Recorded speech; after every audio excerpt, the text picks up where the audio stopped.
आप सभी क्रांतिकारी बहुजन समाज के लोगों को क्रांतिकारी जय भीम, जय मंडल, जय संविधान, इनकलाब जिंदाबाद, उलगुलाम जिंदाबाद।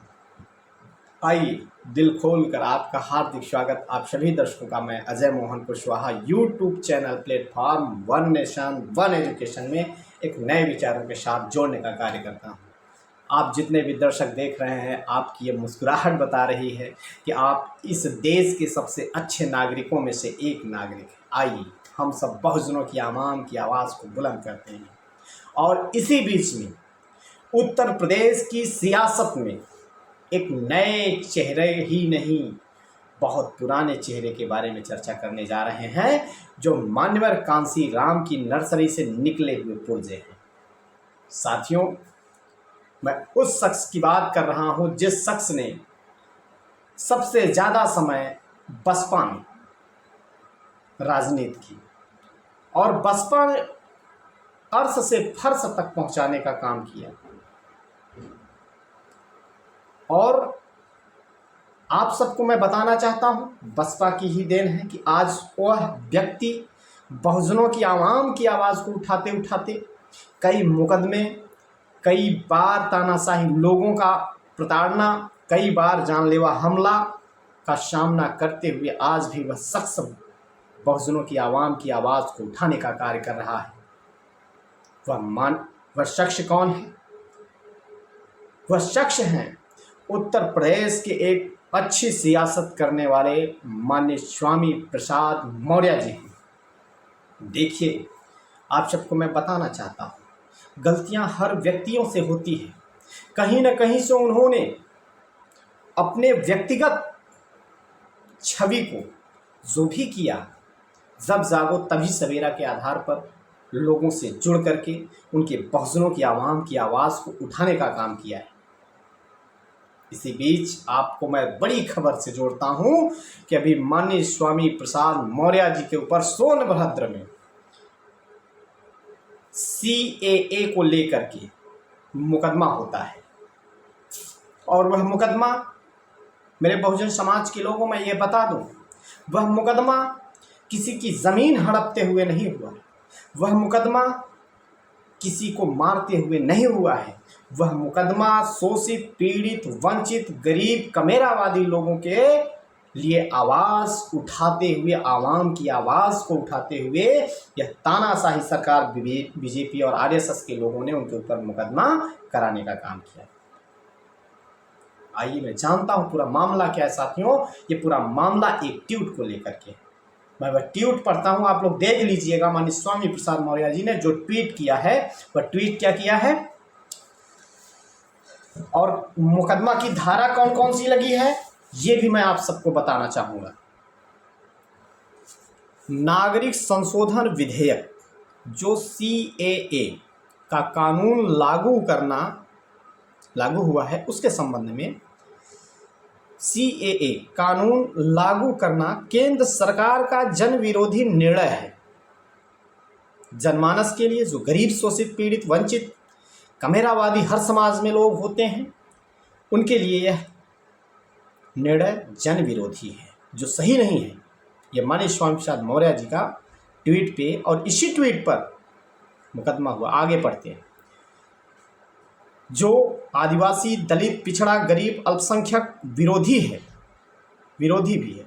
सैकड़ों वर्षों से जंगल में रहने वाले आदिवासियों तथा घुमंतु जनजातियों, ग्राम समाज की जमीन पर बसे दलितों, SC, ST, OBC के पास आज भी राजस्व अभिलेख उपलब्ध नहीं है।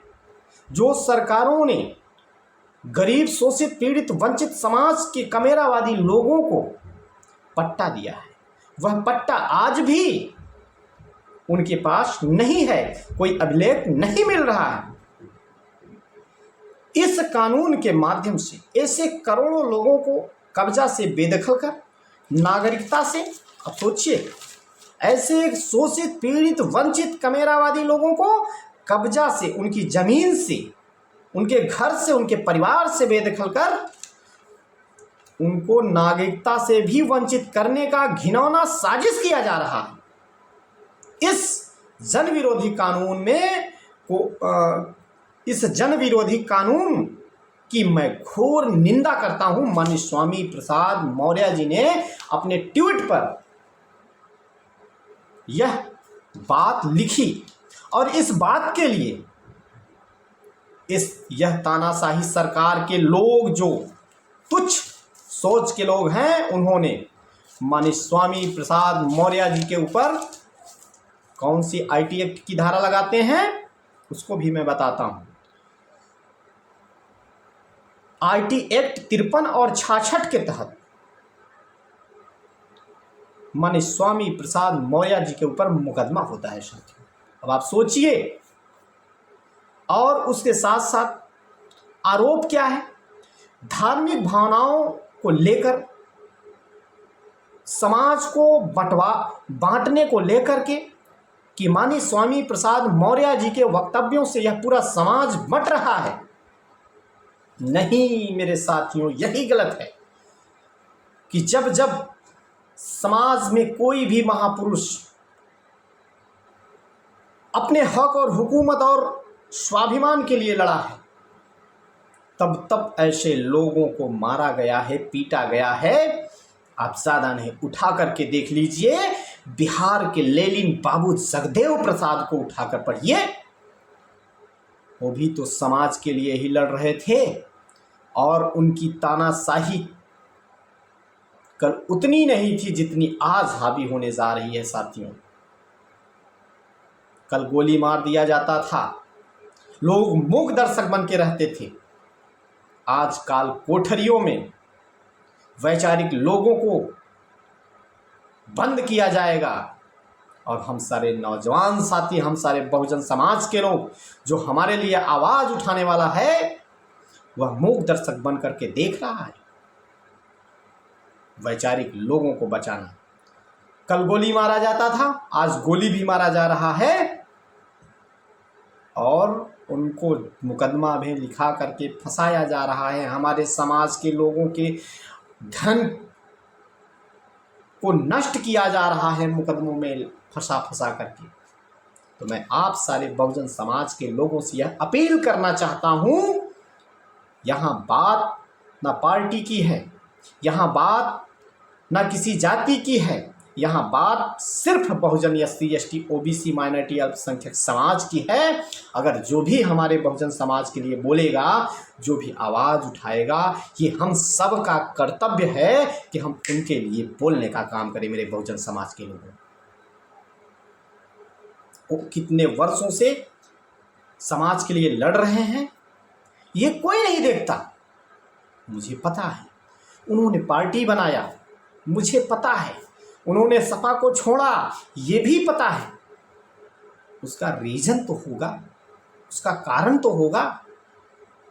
तो मेरे बहुजन समाज के लोगों, मैं आप सबसे यह विनती करूंगा, निवेदन करूंगा कि इस तानाशाही सरकार के लिए एक दूसरे को ऊपर शोषण होते हुए मत देखना।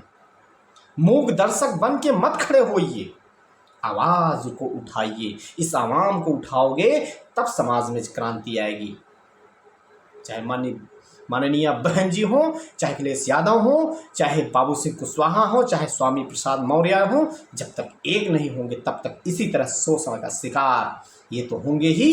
इनको कोई फर्क नहीं पड़ेगा, लेकिन इनकी बदौलत जो हम जैसे नौजवान साथियों के ऊपर अत्याचार होगा, हम लोगों के ऊपर फर्क पड़ेगा और समाज पीछे जाएगा। तो इसलिए मैं आप सब लोगों से यह विदा लेते हुए यह निवेदन करूंगा, आग्रह करूंगा, इसका जन आंदोलन होना चाहिए, इसका विरोध होना चाहिए। नहीं जेल की सलाखों में माननीय स्वामी प्रसाद मौर्य आ जाएंगे, या सपा सुप्रीमो अखिलेश यादव जाएंगे, या माननीय बहन जी जाएंगे, या ओम प्रकाश राजभर जाएंगे, सबको कष्ट होगा, सबको कष्ट होगा। तो आप सभी लोगों से मैं विचार करिएगा, कई सवाल छोड़े हैं आप लोगों के सामने, आप सभी लोग विचार करके, आप सभी लोग इसको पूर्णतः निवेदन है कि इसका विरोध होना चाहिए। आप सभी को पुनः क्रांतिकारी जय भीम, जय मंडल। नए विचारों के साथ पुनः अगले वीडियो में मिलूंगा। अगर आप चैनल से नहीं जुड़े हैं तो सब्सक्राइब के जरूर जुड़ें। क्रांतिकारी जय भीम, जय मंडल, जय संविधान, इंकलाब जिंदाबाद।